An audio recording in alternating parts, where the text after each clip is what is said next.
ونستغفره ونتوب إليه ونعوذ بالله من شرور أنفسنا وسيئات أعمالنا. من يهديه الله فلا مضل له ومن يضلل فلا هادي له، وأشهد أن لا إله إلا الله وحده لا شريك له، وأشهد أن محمدا عبده ورسوله. يا أيها الذين آمنوا اتقوا الله حق تقاته ولا تموتن إلا وأنتم مسلمون. يا أيها الناس اتقوا ربكم الذي خلقكم من نفس واحدة وخلق منها زوجها وبث منهما رجالا كثيرا ونساء، واتقوا الله الذي تساءلون به والأرحام إن الله كان عليكم رقيبا. يا أيها الذين آمنوا اتقوا الله وقولوا قولا سديدا يصلح لكم أعمالكم ويغفر لكم ذنوبكم، ومن يطع الله ورسوله فقد فاز فوزا عظيما. وأما بعد فإن أصدق الحديث كتاب الله، وخير الهدي هدي محمد صلى الله عليه وسلم، وشر الأمور محدثاتها، وكل محدثة بدعة، وكل بدعة ضلالة، وكل ضلالة في النار. وبعد، الرحمن على العرش استوى كما أخبر، وعلى الوجه الذي أراد، وبالمعنى الذي قال، وبالكيف الذي هو أعلم، وما قدر الله حق قدره، والأرض جميعا قبضته يوم القيامة،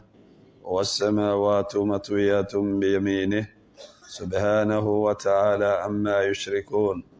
وقالوا اتخذ الله ولدا سبحانه، بل له ما في السماوات والأرض كل له قانتون. بديع السماوات والأرض وإذا قضى أمرا فإنما يقول له كن فيكون. ليس كمثله شيء وهو السميع البصير. لا ينام الله تبارك وتعالى ولا ينبغي له أن ينام. بيده القسط يرفع ويخفض،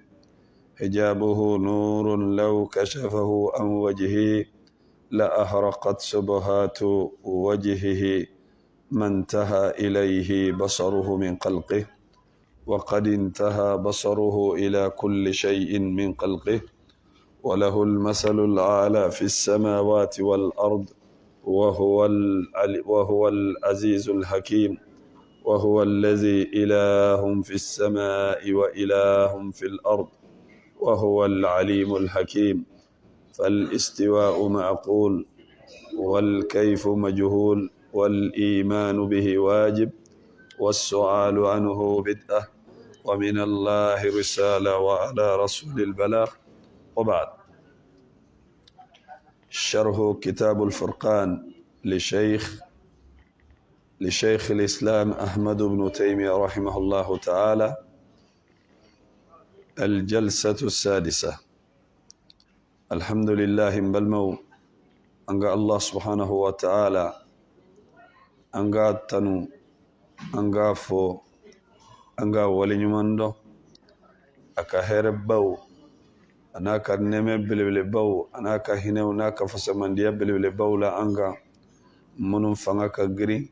hakiliw ka jagaboli ma, minnu ka ca nɛɛw ka jatili ani jatilikɛbagaw ani jatilikɛfɛnw ka jatili ma. An b'o masaba in an b'a deli kisi ani nɛɛmɛ ani tanuli ani jɔyɔrɔ sankɔrɔ talen ɲuman a ko k'an ka ciden barikamaban ye, n'o ye alakira Muhammad sallallahu alaihi wasallam n'a dunkew n'a ka sɔhabaw ani mɔgɔ mɔgɔ tugura a ka siratigɛ kɔ ni ɲumanya ye fo ka taa se jɔ dɔw ma. Ala k'an fara olu kan. An bɛ kitabul furqan n'o ye Ibn Taymiya ka kitabu ye a sharhu la, walanda wali sigiyɔrɔ 6nan. Kitabu min n'a tɔgɔ de ye ko al-furqanu bayna awliya ir-rahman وأولياء الشيطان فرنفانسيالي كبو الشيطان كولجو نيغونجه أني الله سبحانه وتعالى كولجو بلمو أنغانجه سريده أنغا دينين كلام والله ni sigi bi télévision nunu koro ibe modeli dowme nu be fo islamiya kunga kuma do lay bi yere nyininga eske nin tigila mogo u kalanin dowa eske nin tigila mogo u kalanin dowa mogo kalambaw de do de nga anga ala deli ala kan gisi dine kono filima kadaka kuma dow ni yume ni moya la kaliye ni e yere de tulo mame e be se ga siga tigila mogo ka kuma wala nyame nyere sigle tele koro ka fo mogo dow be alijine visa be olu de bolo nolu ya di mogo mum ma obedo ko aljine visa abe mogo do bolo olu de be visa di ma ibe soroka do aljine la aljine visa o ko kabe alakra de muso Fatima bolo radiyallahu ta'ala anha ni Fatima e visa di mogo mima ibe do aljine la wallahi ambe alakra fe sallallahu alaihi wasallam mbe sheria kafo alakra kadinye katemen nyere ka kadinye katemen fani bani ndew ninga fembe ka ala temele ko fe nga ona tabe ahram yalendo angala krabla plasila ala ma bla plasimina alakra somogo u kadanyi u bonya be an yoro ala ko angu bla place mina ambu bla ye antu bla yoro la uteseka sero mina de bo mogo imana mogo kanu chogo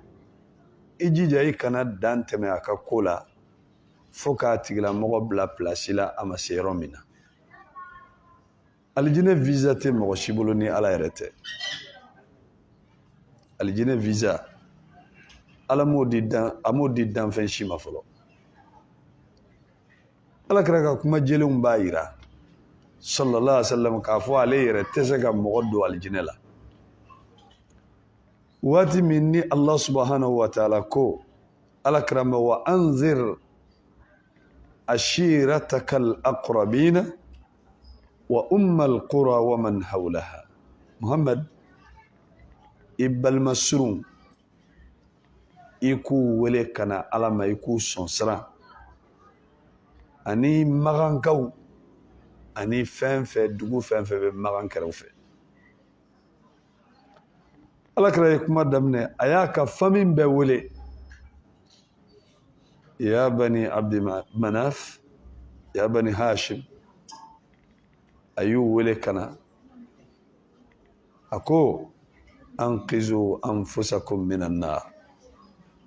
la ughni ankum min Allah shay'a aye awere kuma bo tasma la de ne ala kira tese ka jo machine ala ka tasma ce amma dawma de kada kana ku yini kuma fo ala kira sallallahu alaihi wasallam klala ka fo ya safiya e safiya ala kira yere tene muso abdul muttalib de muso ne ala kira yere tene muso ala bato iki yere kishi tasma la de ne muhammadu tese ki kishi de ama dawma akla ga fo ya fatima bint rasulillah sallallahu alaihi wasallam fatima ne de ala ka chide de muso no ye fatima ye anqizi nafsaki minan nar iyarakum bo tasma la ughni anki min allah shay'a nteseka fuibo ini ala chekola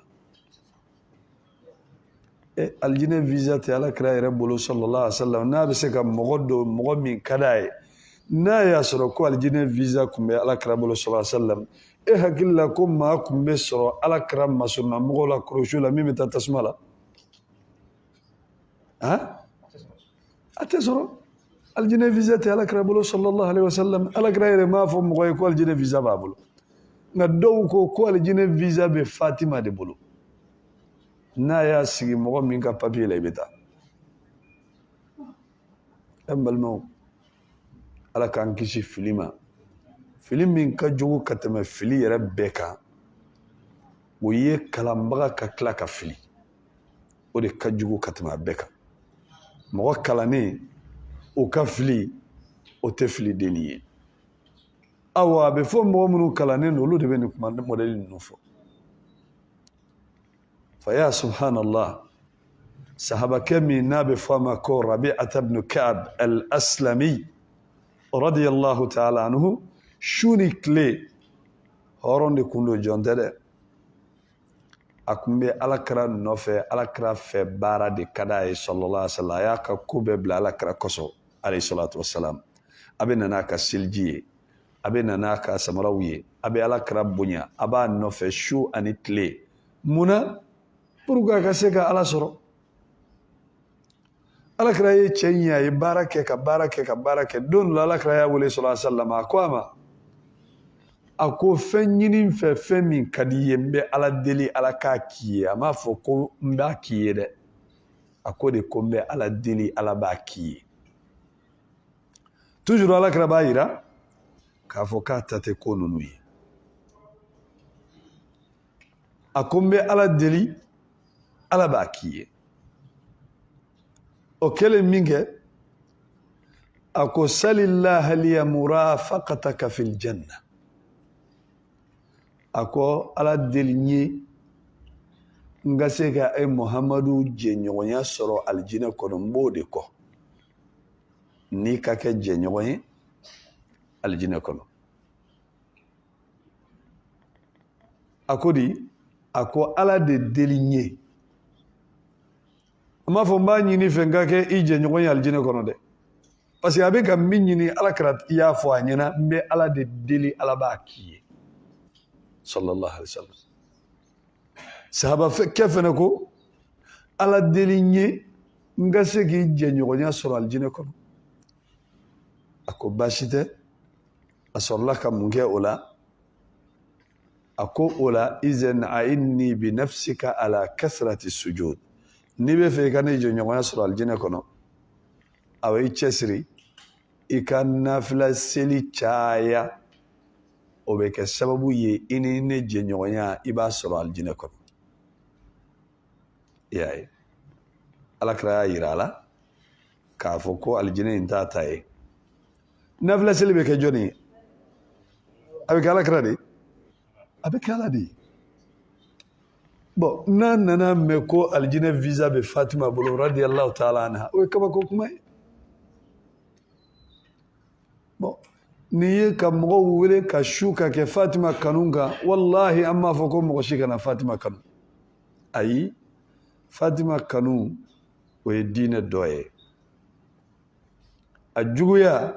i bɛ ala ka juguya sɔrɔ n'a ye i bɛ alakira ka juguya sɔrɔ n'a ye sallallahu alaihi wa sallam mais o kɔrɔ tɛ ko ka Fatima bato dɛ ayi parce que nin ko modèle n'i ko alijinɛ visa bɛ Fatima de bolo awa ni mɔgɔ min ma kalan ninnu bɛna kuma lankolon wali ninnu bɛna kuma o kuma fɔ Fatima ko la sa o kɛra tiɲɛ sa o kɛra nkalon ye n'a fɔra ko visa de kɔni b'a bolo maa dɔw t'a ɲɛɲini ni visa kɔni b'a bolo a kɔni ko an ka min kɛ an b'a kɛ a laban na ala bato in de bɛ to yen pewu an bɛna don Fatima bato de la doni bɛna kɛ Fatima bato de la izan o donna an kun jɔra jɔyɔrɔ min na o de ye min nana hadisa kɛnɛma na ni alakira sallallahu alaihi wa sallam mumini minnu ye ala ka waliju ye n'u bɛ bɛɛ ɲɛ sahabaw don kitabutigi nana a ko o mumini ala ɲɛ siranya jɔn Abubakar b'o la dɔw yɛrɛ ka diinɛ ye Abubakar dangali de ye bi ka Abubakar neni Umaru bɛ tugu o la cidenw ni nabi ɲumanw kɔfɛ cɛ ma tagama dugukolo kɔ kan ni i titiri bɛ Abubakar titiri bɔ a tɛ yen Abubakar tɛmɛlen kɔfɛ cidenw ni nabi ɲumanw tɛmɛlen kɔfɛ cɛ ma tagama dugukolo kɔ kan ni titiri bɛ Umaru titiri bɔ Usman bɛ ka da o kan Ali bɛ ka da o kan mais bi bi in na dɔw bɛ Abubakar neni u bɛ Umaru neni u bɛ Usmanu neni Alakira ko sallallahu alayhi wa sallam man sabba ashabi ni maa min ye ne ka sahabaw neni wali ni y'u dɔgɔya fa alayhi la'anatullah Ala ka danga b'i kan wal malaika mɛlɛkɛw ka danga b'i kan wan nasi ajma'ina maaw bɛɛ lajɛlen ka danga b'i kan bon ninnu minnu bɛ ka sahabaw neni ne t'a dɔn u bɛ ka alijinɛ min ɲini i b'a sɔrɔ alijinɛ wɛrɛ de bɛ yen min tɛ Ala ka alijinɛ ye ni Abubakar ni Umaru ni neni kɛra alijinɛ alabato ye ka don alijinɛ la a tiɲɛ yɛrɛ la o ye kabakoko ye nka an bɛ min fɔ Ala k'an kisi kanda kɔfɛ fili ma ni maa donna diinɛ kɔnɔ n'a ɲagamina i bolo i kalannen kɔfɛ ni kalanbaa ye sira bila maa min kalannen tɛ kuma bɛ o ta ma kuma t'o ta ma izan a ko ka taga sahaba tɔw ani ahlu bay'ati ridwan allazina baya'u tahta shajara minnu ye bay'a kɛ Alakira ye yirisun kɔrɔ ni bay'ako in a ka kan an kun ka walanda kɛrɛnkɛrɛnnen de ta nin kama pour que maaw ka se ka faamuya sɔrɔ nin bay'ako in na ka d'a kan bay'ako in a fitina de bɛ ka bonya nka hali n'an ma se k'a kɛ bi n'Ala sɔnn'a ma an bɛna walanda kɛrɛnkɛrɛnnen ta nin kama walasa faamuya bɛ se ka sɔrɔ nin na ka d'a kan diinɛ an k'a faamuya cogo min a sera ma maa minnu ye bay'a kɛ Alakira ye sallallahu alaihi wa sallam bay'a min kɛra Alakira ye sallallahu alaihi wa sallam sigiyɔrɔ kelen tɛ o a sigiyɔrɔ ka ca n'i taara hadisaw kɔnɔ a kɛra sigiyɔrɔ damadɔ de la n'i y'a ye ko bay'a yɛrɛ kɔrɔ min b'a la bamanankan na o ye k'i kan di mɔgɔ ma fɔlɔ sanni feere la n'aw kun bɛ n'a kɛ a bɛ mun kɛ n tigɛ filɛ a tigilamɔgɔ b'a tigɛ don i bolo o b'a fɔ ko mɔgɔ wɛrɛ k'a tigɛ o tɛ wa a b'aw tigɛ don ɲɔgɔn bolo mɔgɔ wɛrɛ b'aw fila tigɛ gosi camancɛ la o kɔrɔ a y'aw kale ɲɔgɔn ye bamanankan fan dɔ la an y'an si ye ɲɔgɔn ye o tɛ bamanankan fan dɔ la an ye layidu di ɲɔgɔn ma a kɔrɔ an bɛnna nin kan min kan fo saya n tɛ se k'i janfa nin na bay'a bamanankan lama de filɛ Alakira ni sahabaw kun bɛ ninnu kɛ sallallahu alaihi wa sallam yɔrɔ gɛlɛmanw de la n'u ye ciden sɔrɔ kɛlɛkɛyɔrɔw la wali yɔrɔ degunnenw na n'a y'a sɔrɔ maaw bɛ jamakulu ninnu cɛla Alakira ka jamakulu ninnu cɛla k'a d'a kan kuma dɔ la nafigiw bɛ yen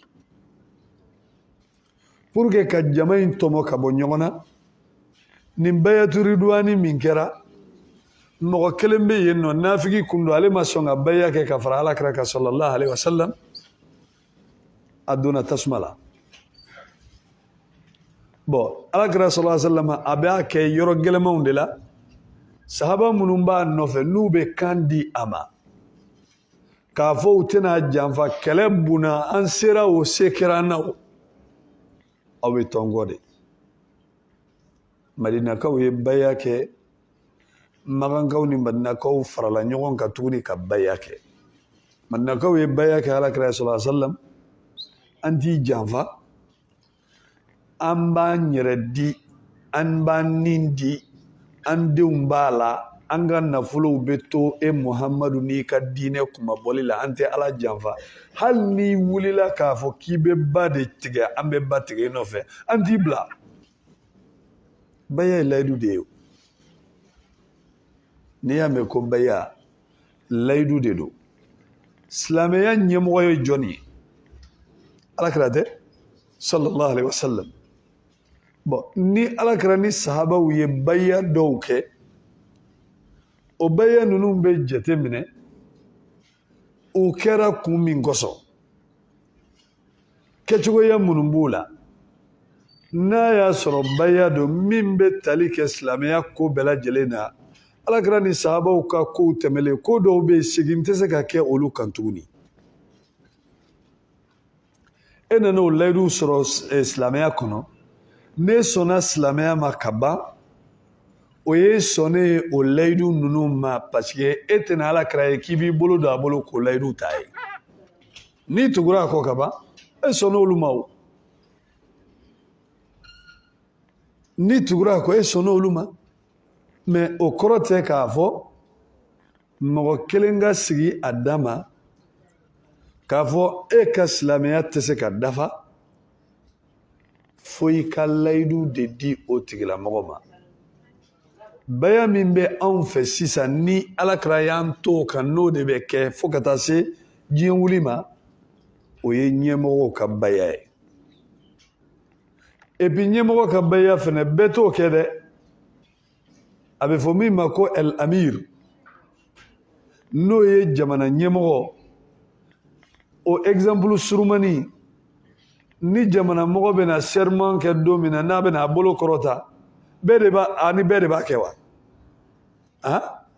ani bɛɛ de b'a kɛ n'a ni minnu y'a kɛ jamanaden bɛɛ ta don wa o ta tɛ jamanaden bɛɛ ta don bon o ɲɔgɔnna de fɛnɛ don koyi bi bi in na ni masakɛ bɛ sigi khalifa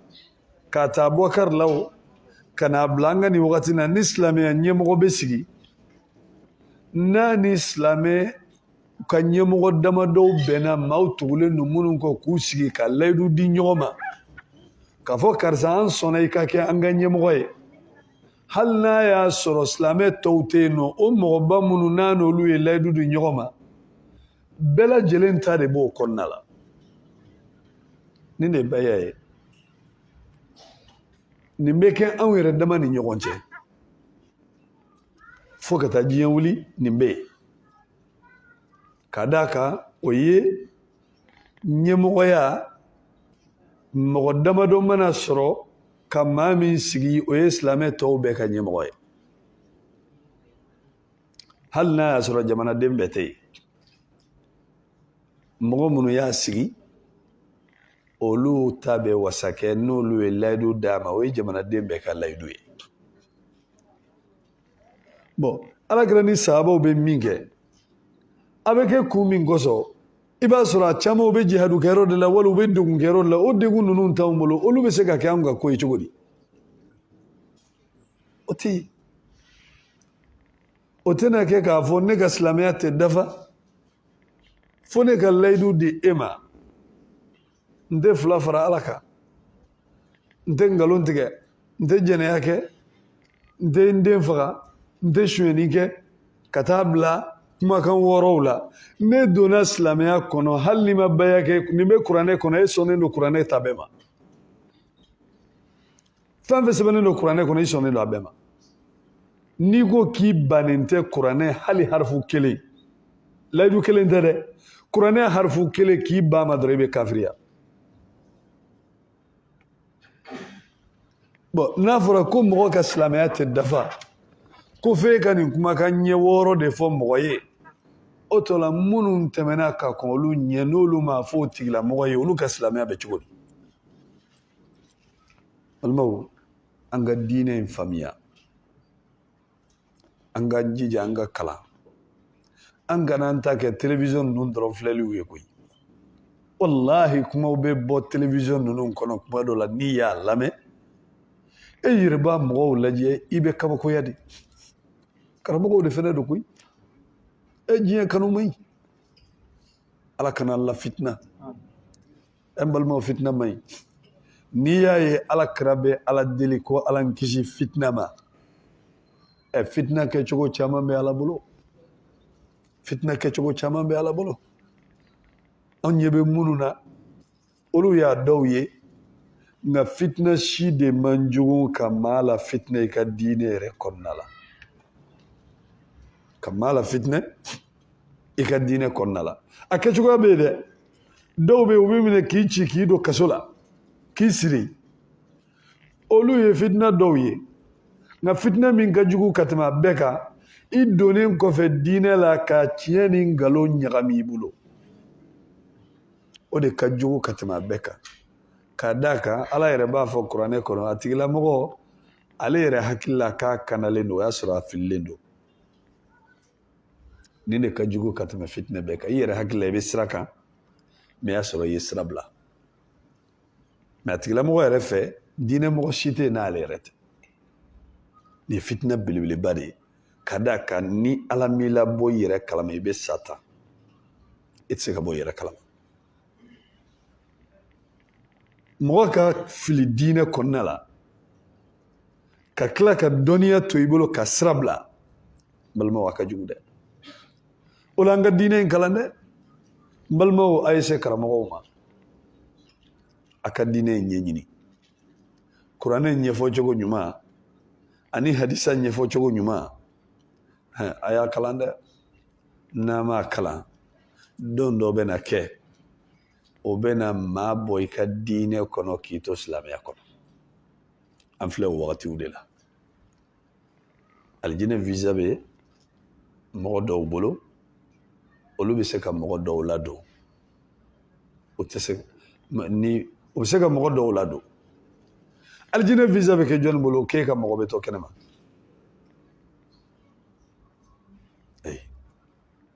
nka alakira yɛrɛ fanijini sallallahu alaihi wasallam alakira ye ko bɛɛ kɛ yanni a ka fatu pour que a ka kanda ala y'a fɔ a ɲɛna muhammad innaka la tahdi man ahbabta ni kuranɛ ayin kan ka mɔgɔw bɔ mamadu e tɛ se ka maa kanda maa min ka di ye walakin allaha yahdi man yasha nka ala de bɛ maa kanda maa min ka d'a ye nin fɔra jɔnni ye fatima fa de tɛ ni nin fɔra fatima fa ye sallallahu alaihi wasallam visa b'a bolo wa alakira yɛrɛ b'a fɔ kuranɛ kɔnɔ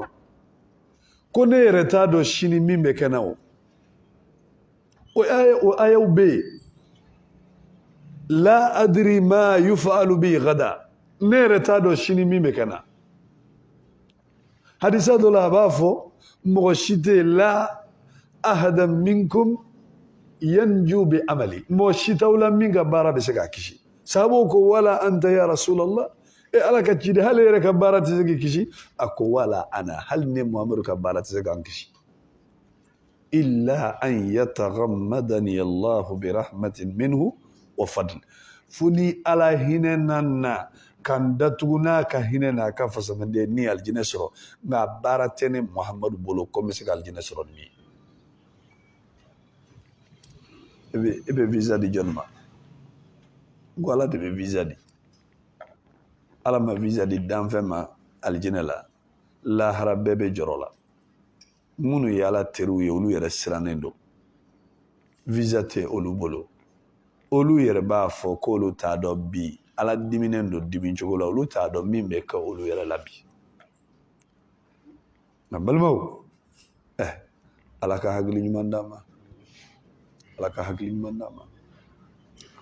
alakira ko sallallahu alaihi wasallam a ko la yadkhulu an-nara ahadun baya'a tahta hadhihi ash-shajara a ko maa tɛ don jahanamɛ tasuma la maa min ye ale alakira layidu ta ɲɔgɔnya ka bayi a k'ale ye nin yirisu in kɔrɔ alakira fatulen kɔfɛ sallallahu alaihi wasallam umaru ka wagati la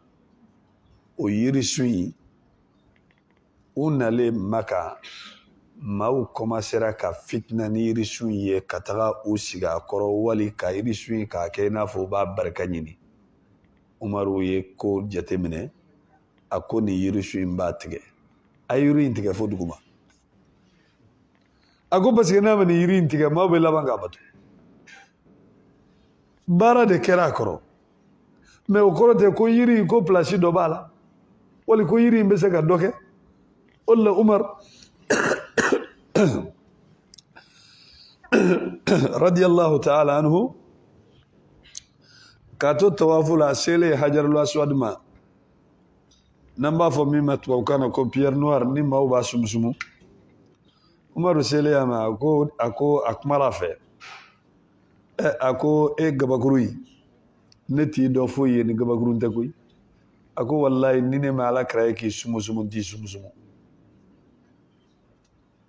i ye gabakuru dɔrɔn de ye i tɛ se ka nafa se mɔgɔ ma i tɛ se ka tɔɔrɔ lase mɔgɔ ma a ko n'i y'a ye ne b'i sumusumu yɛrɛ Ala kira de y'a kɛ sinon n t'a kɛ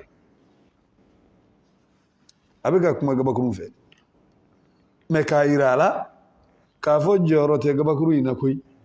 jɔyɔrɔ min b'a la o ye ciden ye min kɛ bato kɛra cogo min na dɔrɔn o kɛ a fɔra an ka Fatima bonya radiyallahu ta'ala anha Ala kira somɔgɔw bɛɛ de don Fatima kelen tɛ o nka n'i ye maaw ye ka jamakulu bɛɛ la ka fɛn kelen tɔmɔ laɲini dɔ de b'u la min tɛ laɲini min ni maa tɔw ka laɲini tɛ kelen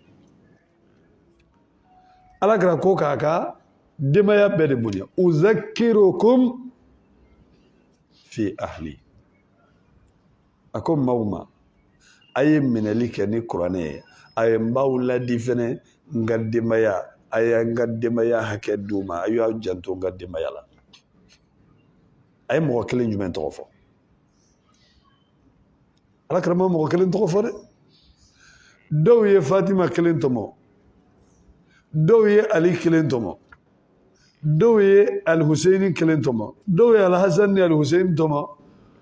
Ala kira muso 9 tɔmɔ n'a fatura k'olu to a kɔfɛ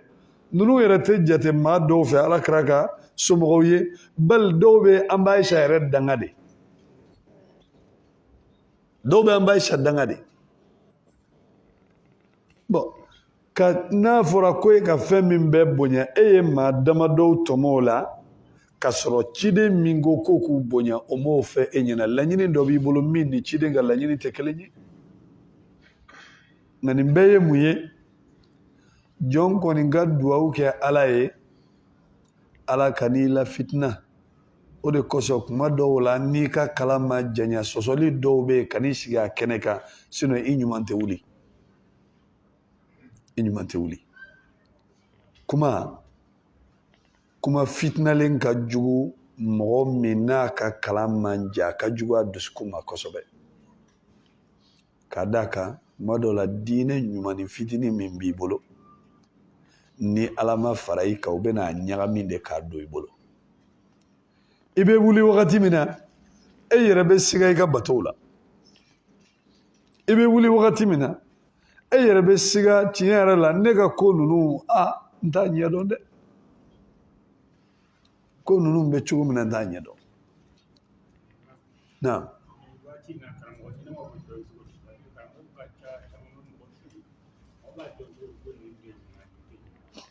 bon karamɔgɔ ɲuman kɔni dɔnni man gɛlɛn o tiɲɛ tɛ fila ye o n'i bɔra yan i bɛ kuma min mɛn yan n'i taara Magan i taara Egypte i taara Maroc i taara Algérie Ala ta la Ala kira ka hadisa la tiɲɛ kelen ninnu i b'olu de mɛn a tɛ yɛlɛma dɛ tiɲɛ tɛ yɛlɛma koyi nka nkalon nasira de ka ca e bɛ karamɔgɔ ɲuman dɔn ni jumɛn ye Alkitabu wa sunna minnu ko kuranɛ ni Ala kira ka sunna sallallahu alaihi wa sallam ani sahabaw ka faamuyali ɲuman ka baara kɛ n'o ye nin de don dɛ fila tɛ o an bɛ ka kuma fɛn fɛn fɔ yan nka an bɛ preuve de fɔ a la an tɛ ka preuve de fɔ a la an b'a fɔ ko fɛn ka ɲi ka sɔrɔ an ma dalilu di wa est-ce que an b'a fɔ ko fɛn man ɲi ka sɔrɔ an ma dalilu di visa bɛ Fatima bolo a dalilu bɛ min diinɛ kɔnɔ mɔgɔ t'i sigi ka kuma fɔ ka sɔrɔ preuve tɛ yen o i b'a fɔ ko nin ka ɲi e bena ni kuranɛ aya de min b'a yira k'i ye kuma min fɔ ko a kaɲi wali bena ni hadisa ye min b'a yira k'i ye kuma min fɔ a sabatilen don parce que diinɛ tɛ kunfɛ kuma ye ala ye alakira yɛrɛ saniya ka bɔ o ma sallallahu alaihi wasallam a ko wa ma yantiqu anil hawa a k'a tɛ kuma kunfɛ dɛ in huwa illa wahyun yuha cilakan de don n'a bɛ bɔ ale ala yɔrɔ ka s'a ma ayiwa ni mɔgɔ min fɛnɛ ko i bɛ alakira ka sira kan e bɛna ni kuranɛ ni hadisa de ye ani sahabaw ye kuma ɲuman minnu fɔ dalilu b'o la i bɛ baara kɛ n'olu ye o de la imam ahmad b'a fɔ a ko dɔnnikɛla o dɔnnikɛla ka kuma dalilu tɛ fo n'a ni kuranɛ ni hadisa ye ɲɔgɔn bɛɛ a bɛ kɛ dalilu ye n'a ni kuranɛ ni hadisa ye ɲɔgɔn ta dalilu don n'a ni kuranɛ ni hadisa ma ɲɔgɔn ta hali ni kunkolo i ka dɔnniya bɛ sankolo ni dugukolo fan t'a ta an tɛ baara kɛ n'a ye naam e ko di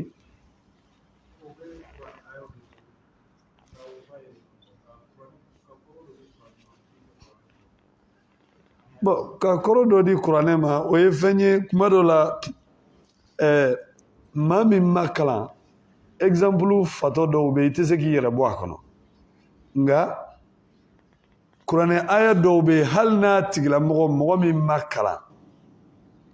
n'u ye kɔrɔfɔ a la e yɛrɛ b'i yɛrɛ ɲininka tiɲɛ yɛrɛ la nin kuma min fɔra ne ma kalan nka nin ma taa ne jimi sira fɛ dɛ an bɛ se ka na n'o ɲɔgɔnna dɔ ye u ko isa ka jumɛn ko isa ka mawuludu n'o ye 31 wali 25 décembre k'a dalilu bɛ kuranɛ kɔnɔ o tɛ wa bon u ka dalilu ye mun ye la nufarriqu bayna ahadin min rusulihi ko ala ko an kana faranfasiya don cidenw ni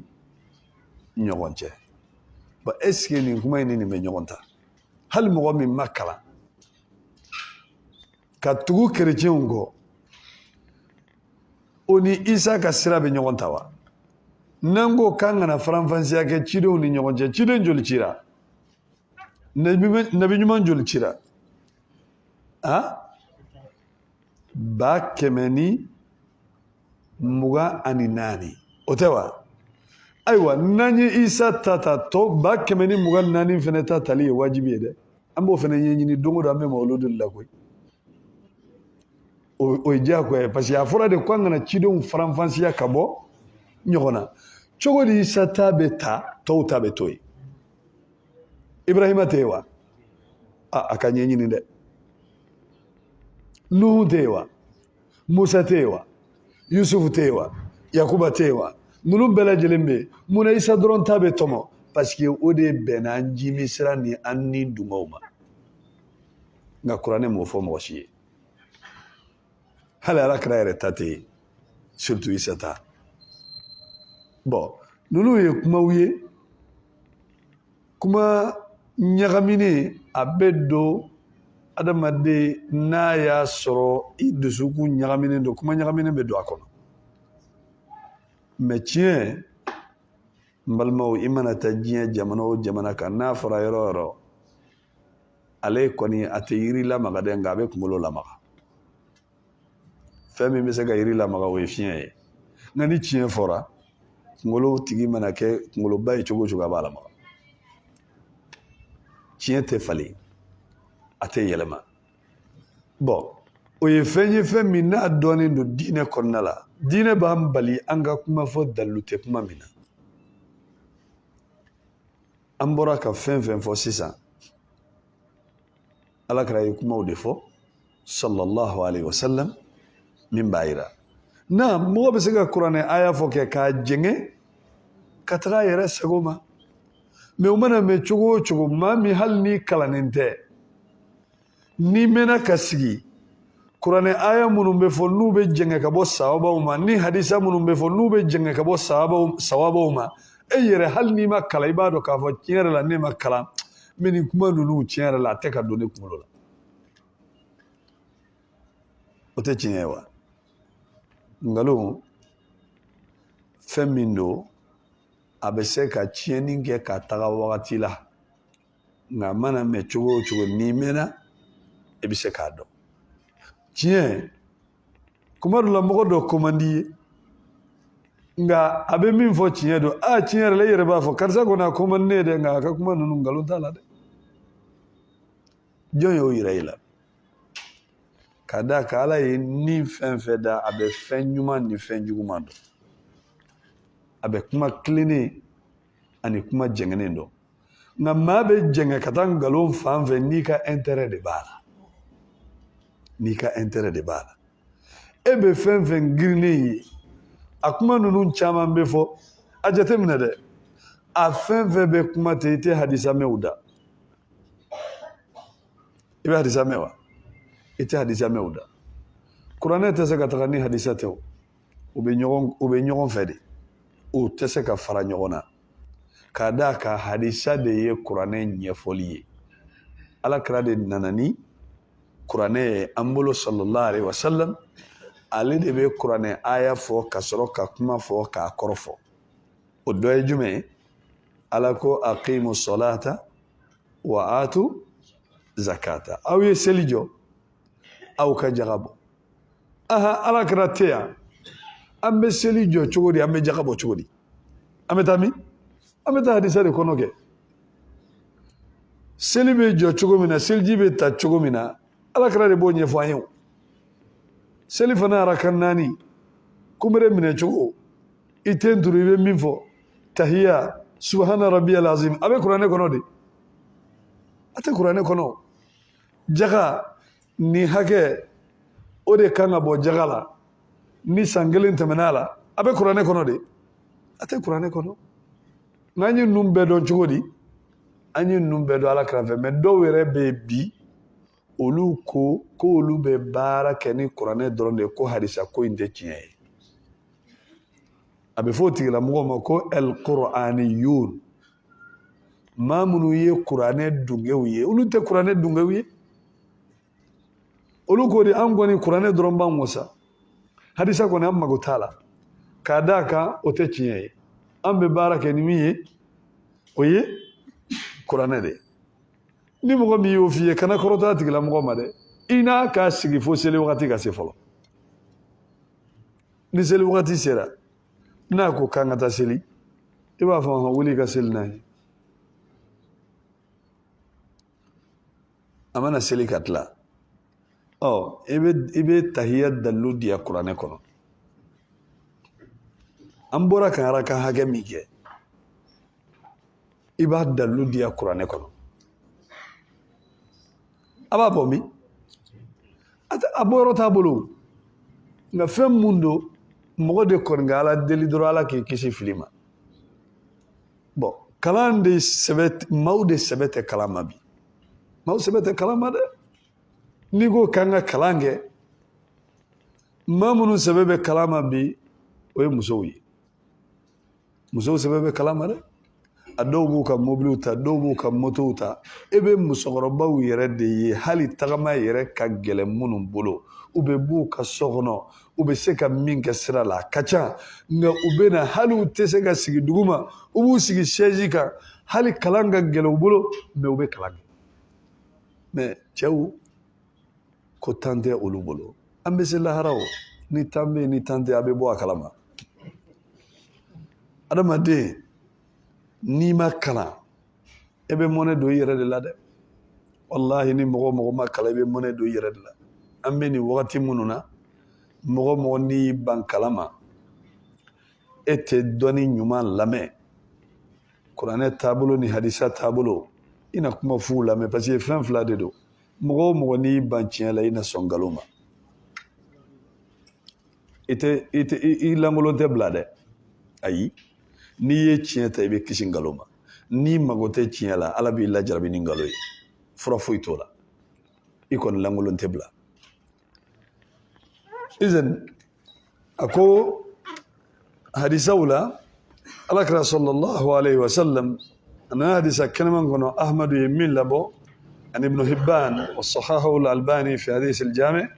من حديث معاذ بن جبل رضي الله تعالى عنه أكو إن أوليائي المتقون أين كانوا وحيث كانوا كافو الله سبحانه وتعالى ولجو أولو يه على نسرانيا بودي أولو منا كيرو يرو أني وقتي أبيرو يرو ياي أكو كما أن من الكفار من يدعي أنه ولي الله وليس وليا لله بل عدو له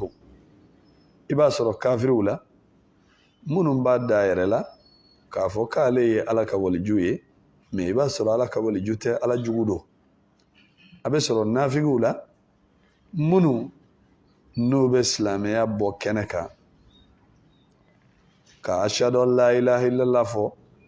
كمحمد رسول الله فو كافو تشيدين دو كتا adamadeni jinɛ bɛɛ ma koyi nga u kɔnɔna sɔnnen tɛ nin kuma in ma u kɔnɔna o sɔnnen tɛ nin kuma in ma nafigiya anw sɔn caman kun bɛ nafigiya jateminɛ fɔlɔ mɔgɔ min bɛ maaw ka kuma ta k'a lase ɲɔgɔn ma ni tiɲɛni bolo ye o tɛ nafigi ye a bɛ fɔ o ma de ko namimɛ mɔgɔ bilala ɲɔgɔn na o tɛ nafigi ye nafigi ye de maa min bɛ silamɛya baaraw kɛ kɛnɛma nka kafiri don kɔnɔna la silamɛ tɛ a bɛ baara ninnu kɛ k'a da nata dɔ de kan k'a da intérêt dɔ de kan awa kuma dɔ la fɛnɛ i bɛ silamɛ sɔrɔ limaniya b'a la nafigiya b'a la o fɛnɛ bɛ yen limaniya b'a la nafigiya dɔ fɛnɛ b'a la nka ni nafigiya n'o cayara ka tɛmɛ limaniya kan a ka tiɲɛni bɛ caya ka tɛmɛ a ka ɲuman kan ni limaniya fanga girinyara ka tɛmɛ nafigiya kan a ka ɲuman bɛ caya ka tɛmɛ a ka juguman kan bon nafigiya kɔni mana kɛ lahala o lahala la i bɛ taa sɔrɔ nafigiya jugu bɛ silamɛ la nka o kɔrɔ tɛ k'a tigilamɔgɔ kɛra nafigi ye fɔlɔ dɛ kitabutigi a bɛ ka nin bɛɛ don kuma la a kɔrɔ de pour que an ka se ka mɔgɔ ninnu kalan k'u dɔn ka bɔ ɲɔgɔn na Burutemiya ye kitabu in dilan dɛ danfara min n'i bɛ se k'a dɔn ala ka waliju ni sitani ka walijuw cɛ ka d'a kan n'i ko mɔgɔ ma ko est-ce que mɔgɔ bɛ se ka kɛ silamɛ ka tila ka kɛ nafigi ye dɔw b'a fɔ k'o tɛ se ka kɛ est-ce que limaniya bɛ se ka kɛ mɔgɔ la ka tila ka nafigiya k'a la dɔw b'a fɔ fo ka diɲɛ wuli o tɛ se ka kɛ a bɛ yen a bɛ yen mɔgɔ min ni safo seli ka gɛlɛ a ma ka na misiri la safo seli ka gɛlɛ a ma nafigiya jogo dɔ tɛ wa mɛ i b'a sɔrɔ a tigilamɔgɔ bɛ safo seli nka a tɛ se k'a seli misiri la bon i b'a sɔrɔ dɔ bɛ yen a bɛ fajiri seli retard la nka ka se ka bɔ a ka so ka na misiri la a tɛ se a ka gɛlɛ a ma nafigiya jogo don nafigiya dɔ b'a tigi la hali n'a y'a sɔrɔ mumini don nka a ka limaniya nagasilen don parce que ala kira ko sallallahu alaihi wasallam ko athqalu salati ala almunafiqina salatu al-isha wa salatu al-fajr a ko seli min ka gɛlɛn nafigiw ma dɛ n'a ka girin i n'a fɔ kulu u kunkolo sanfɛ fajiri seli ani safo seli ayiwa ni yɔrɔ la i yɛrɛ lajɛ dungare la dɛ i yɛrɛ lajɛ dungare la dɛ n'a y'a sɔrɔ fajiri seli ka gɛlɛn i ma i bɛ problème la dɛ n'a y'a sɔrɔ safo seli ka gɛlɛn i ma misiri kɔnɔ an ka mɛn misiri kɔnɔna de ma dɛ ka d'a kan ka seli so kɔnɔ o ko tɛ koyi ka na misiri la n'a ka gɛlɛn i ma wali kuma o kuma n'a fɔra ko seli wagati de kɔni sera e kɔni bɛ saliyabagatɔya de la i tɛ se ka wuli yɔrɔnin kelen k'i ka seliji ta ka seli e kɔni bɛ to kiri kaara de la ni nin b'i la dɔrɔn nafigiya jogo dɔ de b'i la parce que ala y'o de fɔ wa iza qamu ila salati qamu kusala a ko n'u wulila k'a fɔ k'u bɛ taa seli u saliyabagatɔ de bɛ wuli awa mɔgɔ o mɔgɔ ni saliyabagatɔya de b'i la i bila balansi la de i ma ɲi dɛ problème de bɛ yen a problème dɔ fana ye مغمي ناكا على كسما منشا سبحان الله يفو استغفر الله يفو عليك على كسما فتينينو أو النافقة جوجو دودو علىكو ولا يذكرون الله إلا قليلا وتي على كسما فو فتينيني بندنو بيه پرلمو يي نا بكم مغلا مغا كانغا نين تماشين نونون چامن دو كي يرى جتي دي منه كسبه إبا سرد لمنيا بيلا ننافقيا فاندو فنبيكا كولا من نيتا دو إبا فراكوا نيتا دو إبا فراكا چوكودي إذن فرا جمع نبي سرد نونونا كالانته نباني نو كلاما إبا نون دو إتن نون دو إبا سرد بنا چامان نبي مين بانا نبانا نيومونته mais anw yɛrɛ hakili la ko yɔrɔ kan ɲi o y'a sɔrɔ yɔrɔ man ɲi o y'a sɔrɔ yɔrɔ man ɲi izan an bɛ ala de deli ala ka faamuyali d'an ma diinɛ in kɔnɔna la n balimaw an ka kalan dɛ wallahi mɔgɔ si tɛ mɔnɛ de bɔ nin diinɛ in na f'i ka kalan e tɛ mɔnɛ bɔ f'i ka kalan kalan ɲɔgɔn tɛ diɲɛlatigɛ in kɔnɔ n'i ma kalan mɔnɛ b'i faga kuma o kuma ne e de b'i ka papiye ta ka na ko a y'a lajɛ dɛ kuma dɔw la i b'i ɲɛsin minnu ma u bɛ boli k'i to n'u bolila k'i to dimi mɔnɛ b'i minɛ walayi n'i y'a ye aw bɛ nin kɛ ne la n ma kalan de mɔnɛ tɛ wa a bɛ dusu don dɔw kɔnɔ a bɛ kalan o de la Imam Ibn Hazm dɔnnikɛlaba don a donna misiri kɔnɔ o y'a sɔrɔ a kalannen tɛ lansara kɔfɛ a ye arakan 2 seli k'a to a nana a y'i sigi dɔ ko a ma ko wuli i ka arakan 2 seli a wulila k'a bɛ arakan 2 seli dɔ ko a ma ko i t'i sigi wa sisan tɛ seli wagati ye a ko ɲɛ bɛ ko in na cogoya min na wallahi a sera ne ka taa kalan kɛ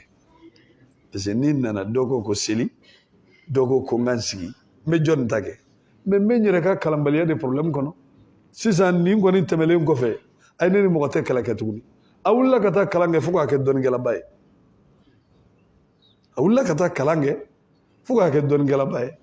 n'i y'a ye an tɛ ka dɔnni sɔrɔ n balimaw an sɛbɛ tɛ koyi wallahi an sɛbɛ de tɛ diinɛ ko in ye parce que an tɛ k'a ɲɛɲini o ni telefɔni ninnu an bɛ t'u san ni rendez-vous b'i bolo ka t'i ka pisi bɔ orange la n'a tɛ se ka ɲɛnabɔ n'i yɛrɛ tɛ jɔnni bɛ taga i tɛ taga de i bɛ lake kɛ i bɛ aran ta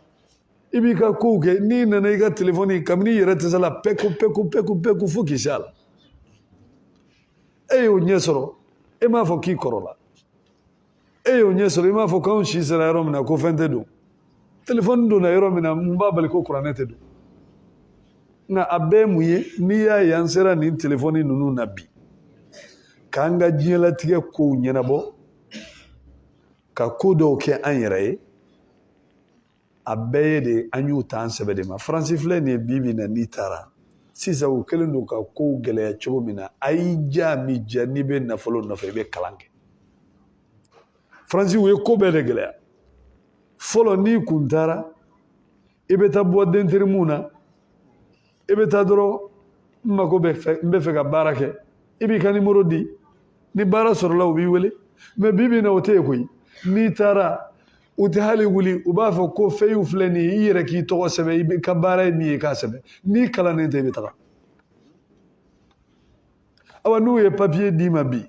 papiye in tɛ changer u kɛlen don ka heure hakɛ dɔ ta n m'a dɔn 90 heures o kɛlen don k'o ɲɔgɔnna ta k'a imposer papiyetigi bɛɛ kunna i b'o kalan de kɛ u ka faransɛkan in na fo ka intégrer u ka faransɛkan in na ka tila ka pointage kɛ n'i bɛ t'i ka papiye falen i bɛ taa ni prévu de ye k'a fɔ u ye heure hakɛ min dɛmɛ i y'a kalan n'o tɛ u t'i ka papiye falen diyagoya bɛɛ bɛ ka kalan kɛ mun kosɔn i ka kalan a nafa dɔ de bɛ don olu ka jamana kɔnɔ nka i b'i mago nɔfɛ i ma kalan wa cɛ fara muso kan i bɛ kalan mɔgɔ t'i kalan i kan ka yɛlɛ yan fɛ i kan ka jigin yan fɛ bon adamaden tɛ se ka taa ɲɛ n'i ma kalan an ko diinɛ in na an k'a sɔrɔ ka sɔrɔ an ma kalan balimaw a tɛ kɛ ala ka faamuya d'an ma subhanaka allahumma bihamdika ashhadu an la ilaha illa anta astaghfiruka wa atubu ilayk wa sallallahu ala nabiyyina muhammad wa ala alihi wa sahbihi wa sallam tasliman kathira wa akhiru da'wana anil hamdulillahi rabbil alamin